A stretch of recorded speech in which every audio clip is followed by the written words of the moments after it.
So you want to name your business, but your brain is treating this like a high stakes of identity crisis. It's triggering anxiety of perfectionism, fear of judgment, and overall just overthinking things. The truth is, you don't need a perfect name, you just need one that works. In this video, I'm going to walk you through the do's and don'ts of naming your business, as well as showing you the tools on how to help you find one. And by the end of this video, I'm confident you'll be ready to name your business. First up, I want to show you how it's okay to mess up your first time. You don't have to be perfect. A great example of this is Amazon. They originally were called Cadabra, as in abracadabra, but Jeff Bezos' lawyer first heard this. He heard it as cadaver. So to avoid this problem in the future, they came up with Amazon because of its large scale, and that's what Amazon wanted to become, the everything store. And I think it works out good. So they struck out once and made it. Now you might be thinking, okay, if I struck out the first time, isn't this putting me back at square one and I gotta do this all over again? Well, not necessarily. Your second name could also not be that great. Google is a prime example of this. They were originally called Backrub, which is a horrible name for a search engine and company, so they changed it to Google. Now, Google might seem okay today. Back in the 90s, the term Google wasn't taken that serious. It's kind of childish, too playful.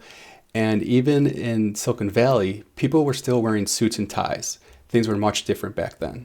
Lastly, you don't have to follow the advice online, especially the ones that tell you to match your industry, because Robert Herjavec of Shark Tank is very successful. He's worth millions and millions of dollars, but his company, when he started in the technology field, was the Herjavec Group.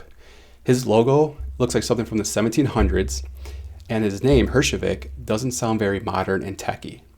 But he still survived and he thrived. What you should have for a name is one that you could say and spell phonetically. That just means in Google, you can spell it the way it sounds.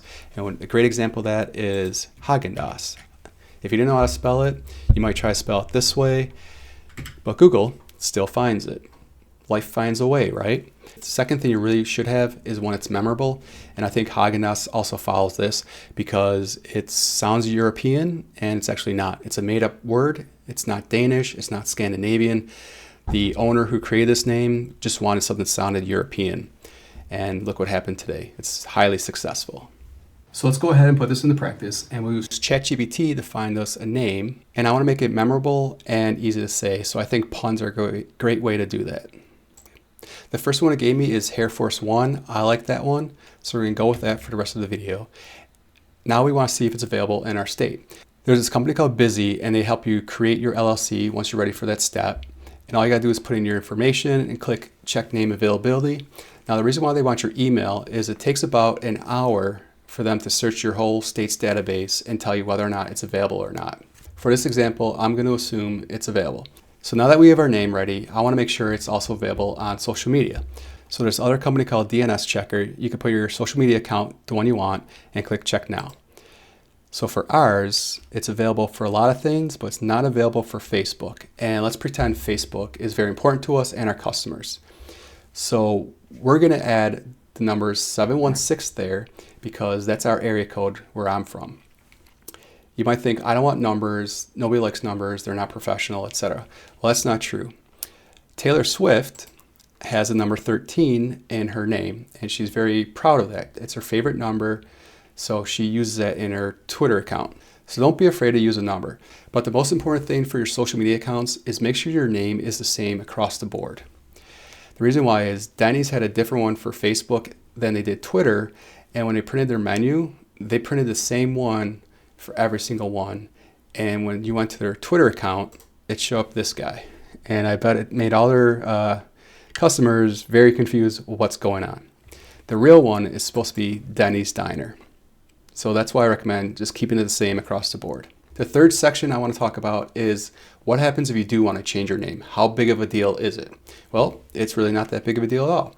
So the company Busy, if you use them to create your LLC, they have it where you can easily change your name. All you have to do is say you're an LLC and pick what state you're in. According to them, it's $100 for their fee plus $35 for the state, so less than $140. You can change your name.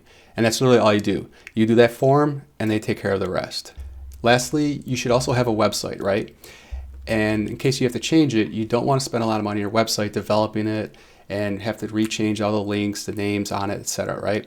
That's why I recommend this company called Carrd.com, and it's with 2 R's. They allow you to create these very simple websites from these templates or by scratch if you want to, and it's all done for only $20 for the full year. That's so cheap. You could do it based on a profile if it's all about yourself, a landing page, that's kind of like the standard website. If you just want to have a form to have people sign up for your newsletter, or a portfolio if like you're a barber and you want to showcase all of the haircuts you've done or cool designs. So that's the website. And in case you didn't know, every website has to have a name, right? www. And it's always separate than the actual website itself. If you go through Wix or Squarespace, those are more like $20 per month, and they'll still charge you about $20 per year for the actual name of your website. So that's for me, hairforce1.com. But I go through a company that I've been using for 15 years now, and it's called Namecheap. They only cost $7 for your first year, and it's only $15 for every year after that. All in for your website, you're looking at less than $40 per year using Namecheap and Carrd. I highly recommend going that route, especially starting out. You want to have low fixed costs and low overhead as a business. You want to survive so you can eventually thrive. For Carrd and Namecheap, I have a link down in my description, and if you sign up using my link, it's the same low cost to you as if you went to their website, but I get a small commission as a thank you from them for referring you, and it also tells me you're saying thanks as well. I want you to remember that a good name grows on you, a bad name could easily be changed, but no name at all leaves you stuck where you are today. So take action. Now that you have everything you need to create your business name, you're also going to want a business address. That's because you're going to need it to create your LLC with your state, and they'll make that address public. And it also might show up on Google Maps. Well, you might be thinking, I'll just use a P.O. box. Well, unfortunately, most states and the IRS do not accept P.O. boxes. So a virtual business address will allow you to keep your privacy and have an address for your business. They're just like P.O. boxes where they're real physical locations, and they accept mail and packages on your behalf. This video here will walk you through a review of all the top virtual address companies. So I hope you like it. I hope you like this video. Thank you for watching. Don't forget to like and subscribe. And I'll see you in the next video.